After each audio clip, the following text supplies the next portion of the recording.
YouTube Mirasın kanaly. Aşky.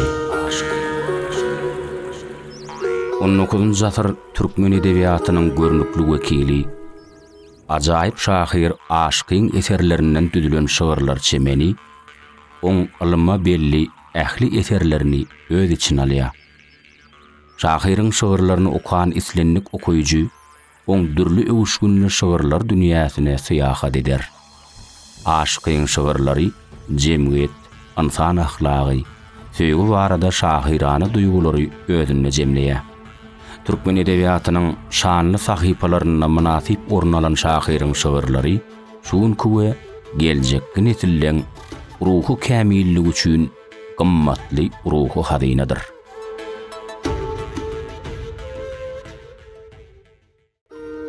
Göwne ganat, dile aydyn.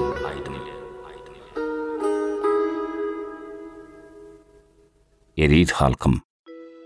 Ata-babalarymyzyň almaz aklyndan jöhür dehininden dören türkmeniň milli mirasy, halkymyzyň gamly günlerine, göwnleriniň ganatyna, şat günlerine, dilleriniň aýdymyna öwrülip, asyrlaň synagyndan geçip, taplanyp, biziň günlemimize gelip ýetipdir.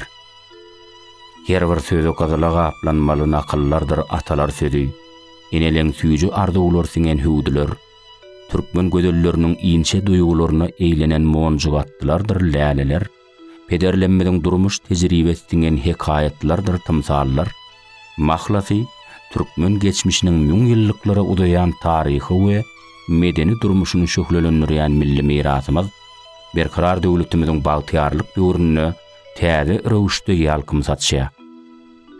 5000 ýyllyk arheologik tapynmalar, 2000 ýyllyk taryhy çeşmeler, Gerodot, Strabon, Ptolemey, Arrian, Ilazuri, Hamawi, Tabari, Beyhaqi, Istihri, Kadwini kimin gün mataryň we günnöwrüň meşhur taryhçylarynyň, fiýahatçy alimleriň ýazgylary ruhu mirasyny, ruhu dünýäsini, milli häsiýetlerini gözüň görüjideýin päkide saklan milletimizi dünýäň alymly bilimli, dana halklarynyň biri hökümünde tanadýar. Ýakyn alys goňşy arnaş halklaryň medeniýetleriniň baýlaşmagyna, türkmen halkyna taýsyz ornuň degişlidigini ikrar edýär. Ine bu çoň çüýnem insan perwerligiň aýdymyna öwrülen türkmeniň ruhu dünýäsi, asyrlaň jümmüşinden göz başalýan döredüjilik älemi bilen tanışmak, adamzadyň şöhratly geçmişiniň altyn sahypalaryny okumak her bir insan üçin ören gazaklydyr. YouTube Mirasın kanaly.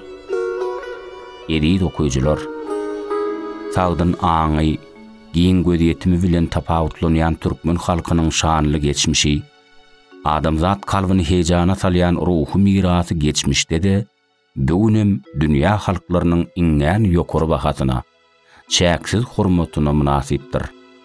Çünki adamzat gymmatlyklar hazynasynyň baýlaşmagyna felsefe, saz, edebiýat, dil, matematika, kimia, astronomiya, geologiya, lukmançylyk ýaly ilmlaryň kämilleşmegine Muhammed Harazmi, Abu Sa'd Abul-Hayr, Abu Nasr Farabi, Abu Reyhan Biruni, Ibn Sina, Mahmud Kashgarly, Mahmud Zamakhshari, Hoca Ahmed Yasawi, Necmiddin Kubra, Alişir Nuwayi, Bayram Khan, Nur Muhammed Andalib, Döwlet Mehmet Azadi, Mawtmul Prağı kimin ilm dünýäsinden müdümi meşhur akyllarlamydyň kelam güýjüni, kelam gudratyny äleme ýaýan söz usatlamydyň taýsyz hyzmatlarynyň ýatanlygyny göremizde, kalbymyzy milletimize bolan beýik buýsanç, çäksiz guwanç duýgulary gurşap alýar.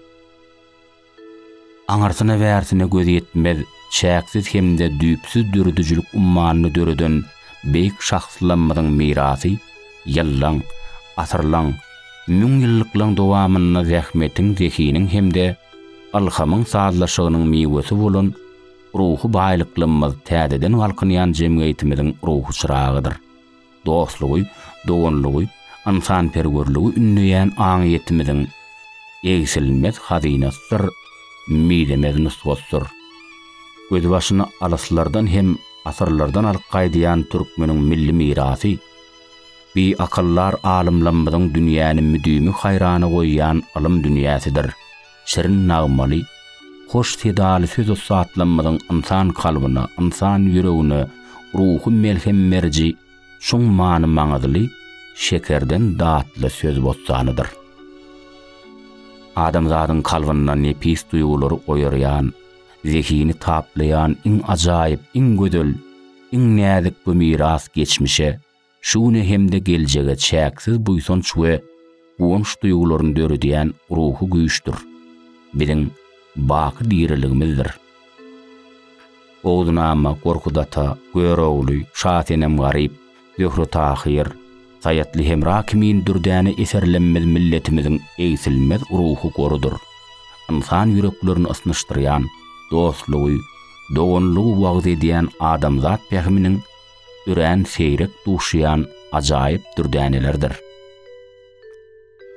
Berkarar döwletimiziň bagtyarlyk döwrüne, alym dünýäsine, alymlarda, siýasatçylarda, udak ýyllardan bäri uly ydyklanma döredýän şirin dywany, durup paýhasa eýlenen ruhy dürdänelenmeli toplamak, öwrenmek, dünýä dillerine terjime etmek hemde adamzadyň ajaýyp medeni ylmy ýadygärlikleriniň sanawyny girdinmek berurdur. Çünki jemgyýetimiziň galkynýan täze taryhy döwrüne ýürek törlemizde baky ornalan bir öçmez gitmez ruhy mirasy döreden ata-babalarymyzyň mübarek adyny, mertebesini şöhratlandyrmak, gadym hem müdümi taryhymyzy, milli genji hazynalarymyzy, peltepämizi, zabanymyzy, däp desurlanmady, toy bayramlanmady dünýä ýaymak biziň mukaddes borjumyzdyr.